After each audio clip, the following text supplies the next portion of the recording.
Halo, Assalamualaikum warahmatullahi wabarakatuh. Perkenalkan, nama saya Krisna Giritama, NIM 2018-11-150. Di sini saya akan mempresentasikan apa yang telah saya buat di makalah ini, yang dimana yang berjudul tentang pembebanan unit pembangkit. Baik.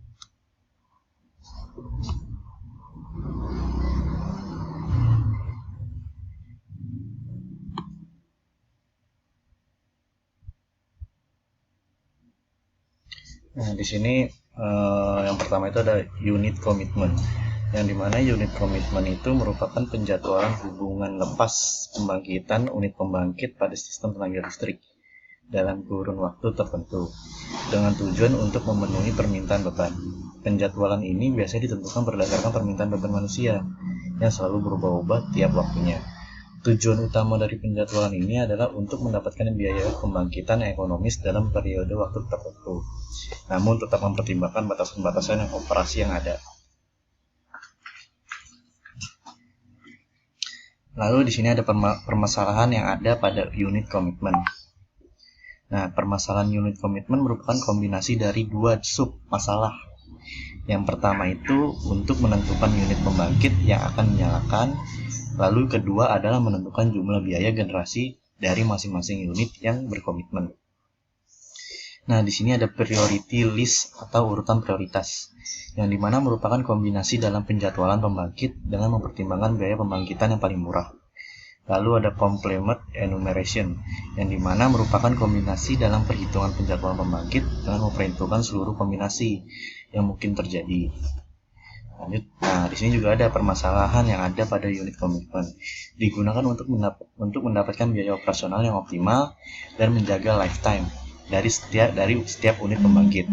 Untuk mendapatkan dua hal tersebut, ada beberapa batasan yang digunakan pada unit komitmen, yaitu sebagai berikut. Ada spinning reserve yang dimaksud cadangan berputar, ada thermal unit constraints, ada startup cost, yang dimana kalau spinning reserve itu yaitu jumlah energi total yang tersedia dari hasil pembangkitan semua unit pembangkit dikurangi dengan beban dan kerugian yang ada pada sistem tenaga listrik. Lalu yang kedua itu ada thermal unit.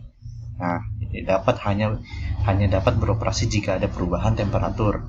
Perubahan temperatur akan mempengaruhi pada batasan waktu menyalakan dan memadamkan unit. Oleh karena itu terdapat berbagai kondisi operasi thermal unit seperti minimum uptime dan minimum downtime. Lalu ada startup cost, yang dimana startup cost merupakan biaya yang dibutuhkan oleh unit pembangkit untuk start dari kondisi tidak beroperasi sampai unit pembangkit beroperasi. Ada beberapa jenis kondisi penyalaan unit pembangkit, yaitu cold temperature starting dan working temperature starting. Lanjut. Nah, di sini ada penerapan PSO pada penjadwalan sistem pembangkitan. Yang pertama itu particles from optimization particles from yang dimaksud PSO, yang dimana metode optimasi yang berbasis berdasarkan populasi burung yang dikembangkan pada tahun 1995, di mana pada metode ini tiap individu diumpamakan sebagai partikel. Partikel ini berfungsi sebagai calon pemberi solusi dan permasalahan yang akan dioptimasikan, di mana dalam mencari solusi, tiap partikel ini akan mengganti posisi dan kecepatannya tiap waktu. Lalu diperlukan setiap sebuah titik pada suatu dimensi ruang tertentu. Kemudian terdapat dua faktor yang memberikan karakter terhadap status partikel pada ruang pencarian, yaitu posisi partikel dan kecepatan partikel.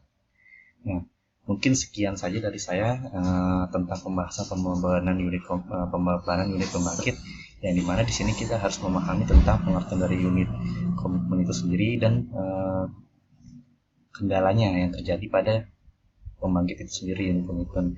Mungkin terima kasih kesempatannya.